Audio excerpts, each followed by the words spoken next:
మానవుని యొక్క హృదయము ఘోరమైన వ్యాధి కలిగిందని, మానవుని యొక్క తలంపులు చిన్నతనం నుంచే బాల్యం నుంచే చెడిపోయాయని, అందుకనే దేవుడు వాక్యం సెలవిస్తుంది, నీ బాల్య దినములు ఎంతో నీ సృష్టికర్తను స్మరణకు తెచ్చుకోమని.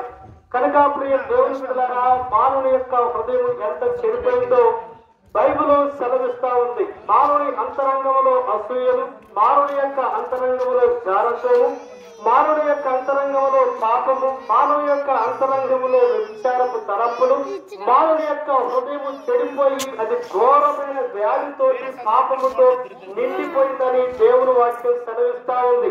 అందుకే ప్రభువైన యేసుక్రీస్తు వారు నా కుమారుడా నీ హృదయాన్ని నాకు ఇవ్వని సెలవిస్తూ ఉన్నాడు. కనుక దేవుడు మన నుంచి కోరుకుంటుంది మన యొక్క అంతరంగాన్ని, మన యొక్క కుటుంబాన్ని, మన యొక్క హృదయాన్ని ఆయన కోరుకుంటున్నాడు. దేవుడు ఎందుకు నిన్ను నన్ను కోరుకుంటున్నాడంటే మానవుని జీవితము అనేక రకాలైన వ్యసనాలతోటి, అనేక రకాలైన పాపాలతోటి నిండిపోయి ఉన్నది. కనుక ఈ యొక్క మధ్యాహ్న కాల సమయంలో ఈ మాటలు వింటున్న మీ యొక్క అంతరంగాలను మీరు పరిశీలించుకోండి, మీ యొక్క హృదయాలు మీరు పరిశీలించుకోండి.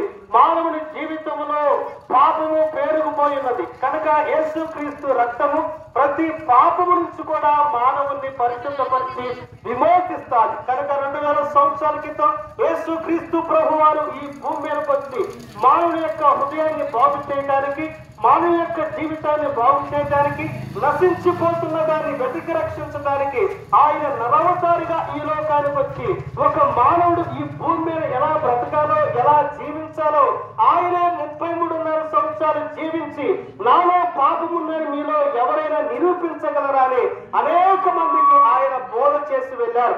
కనుక ప్రయాసపడి భారమవుతున్న సమస్త జనులారా నా యొద్దకు రండి, నేను మీకు విశ్రాంతినిస్తూ ఉంటున్నాను అన్నాడు. కనుక మన కుటుంబాల్లో ఉన్న ఎలాంటి వ్యాధి నుంచైనా కానీ, ఎలాంటి బాధ నుంచైనా కానీ, ఎలాంటి ఇబ్బందుల నుంచైనా కానీ, ఎలాంటి అప్పుల నుంచైనా కానీ, ఎలాంటి పాపం నుంచైనా కానీ, ఎలాంటి వ్యసనం నుంచైనా కానీ, ఎలాంటి బాధ నుంచైనా కానీ యేసుక్రీస్తు ప్రభువారు విడిపించడానికి, యేసుక్రీస్తు ప్రభువారు బాగు చేయడానికి ఆయన సమర్థుడై ఉన్న దేవుడు.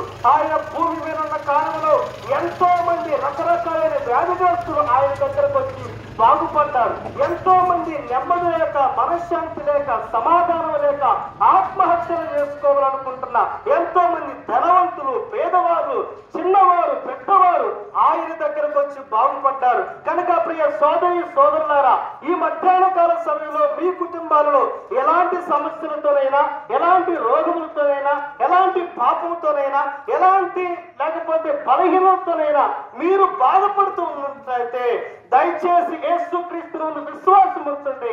అప్పుడు మీరు మీ కుటుంబ సభ్యులందరూ రక్షించబడతారు. మీలో ఉన్న వ్యసనాల నుంచి యేసుక్రీస్తు రక్తము ప్రతి పాపము నుంచి మిమ్మల్ని విడిపించి, మీ వ్యసనాల నుంచి విడిపించి మిమ్మల్ని, మీ కుటుంబాన్ని బాగు చేస్తారు. కనుక దేవుడు మానవుని బాగు చేయడానికే ఈ సువార్తను మన మధ్యలోకి తీసుకొస్తూ ఉన్నాడు.